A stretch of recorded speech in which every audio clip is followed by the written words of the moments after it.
Hello guys, welcome back to my channel. So আজ চলে গেছিলাম সকাল সকাল স্নান করে। আমার হাজব্যান্ড নিউ স্কুটি কিনেছে, তো স্কুটিটা পুজো দিতে চলে গেছিলাম তাড়াতাড়ি করে। সকাল সকাল ছেলেকে নিয়ে, আমার শ্বশুর দেওরকে নিয়ে সকাল সকাল গিয়ে পুজোটা দিয়ে আসলাম। দিয়ে এসে তাড়াতাড়ি করে, দেরিও হয়ে গেছিলো মন্দিরে, দেখতেই পেয়েছিলে তোমরা এত ভিড় ছিল।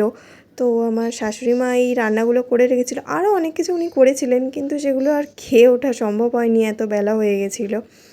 তো তাড়াতাড়ি করে খেয়ে দিয়ে ও হ্যাঁ, এসে আমি সবার আগেই পোস্ত বড়াটা করেছিলাম। অনেক দিন ধরে ইচ্ছা করছিল পোস্ত বড়াটা খাবো, তো করেছিলাম। তারপর সব খেয়ে দিয়ে এই যে শেষ পাতে চাটনি, তোমাদেরকে সেটাও দেখালাম, দেখতেই পাচ্ছ। তারপর খেয়ে দিয়ে একটু ঘুম নিয়ে তারপর বিকেল বেকাল সবার জন্যে একটু চা করলাম। এই যে চা ফুটছে একদিকে, আর একদিকে দুধ জাল দিয়েছি। চা করে ছেলের খাবার করে ছেলেকে খাইয়ে তারপর সন্ধ্যাবেলা এলো একটা কালী ঠাকুরের মালসা ভোগ। তো হঠাৎ করে ভোগ পেলে কার না ভালো লাগে, ভোগ খেতে তো আমার দারুণ লাগে, তোমাদের কেমন লাগে জানিও।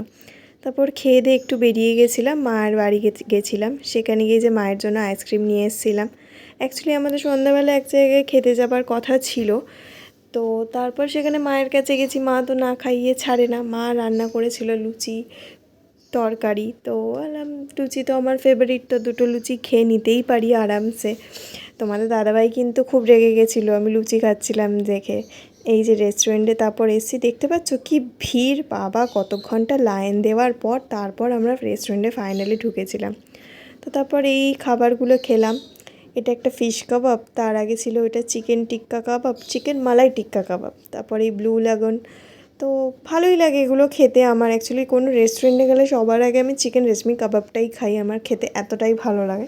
তারপর এই যে আমার ছেলে বসে রয়েছে, ওকে একটু ফোন চালিয়ে দিয়েছিলাম, খেলছিল, মাঝে সাঝে একটু বায়না করছিলাম, মুখে দিচ্ছিলাম টুকটাক, ব্যাস। ওকে নিয়ে না বেরিয়ে তো কোনো উপায় নেই। ভালোই লাগে, একটু ঘোরাও হলো, একটু খাওয়া দাওয়াও হলো, একটু স্কুটি কেনার জন্য সেলিব্রেশনও হলো। এই যে মাটন বিরিয়ানির এক প্লেটই নিয়েছিলাম, কে কোনটা খাবে সেটা নিয়ে ভাগাভাগি চলছিল।